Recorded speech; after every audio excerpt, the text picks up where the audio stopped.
ঢাকা 14 আসনের বাংলাদেশ জামায়াত ইসলামীর পক্ষ থেকে মনোনয়নপত্র জমা দিলাম। আমাদের আহ্বান দেশবাসীর প্রতি এবং আমাদের ঢাকা 14 আসনের মানুষের প্রতি যে আপনারা সকল ভেদাভেদ ভুলে কাঁধে কাঁধ মিলিয়ে হাতে হাত মিলিয়ে মাঠে নেমেছিলেন বলেই বাংলাদেশের মাটি থেকে ফ্যাসিবাদ বিতাড়িত হয়েছিল। আমি মুক্ত হয়েছি আয়নাঘর থেকে এবং বাংলাদেশ পেয়েছে দ্বিতীয় স্বাধীনতা। সবাইকে আহ্বান জানাচ্ছি, সময় এসছে আরও একবার কাঁধে কাঁধ মিলিয়ে হাতে হাত মিলিয়ে সকল ভেদাভেদ ভুলে মাঠে নামার। আমাদের এবারের সংগ্রাম জুলাই সনদের আক্ষরিক বাস্তবায়নের সংগ্রাম। আমাদের এবারের সংগ্রাম দুর্নীতির বিরুদ্ধে সংগ্রাম।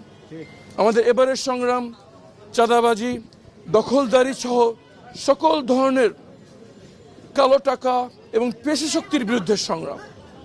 যেভাবে আমরা সবাই একসাথে ঐক্যবদ্ধভাবে ফ্যাসিবাদকে বিতাড়িত করেছি, সময় এসছে আরও একবার সবাইকে একসাথে, বিশেষ করে তরুণ সমাজকে মাঠে নেমে পড়ার এবং এই সংগ্রামে ইনশাআল্লাহ আমরাই বিজয়ী হব ইনশাআল্লাহ।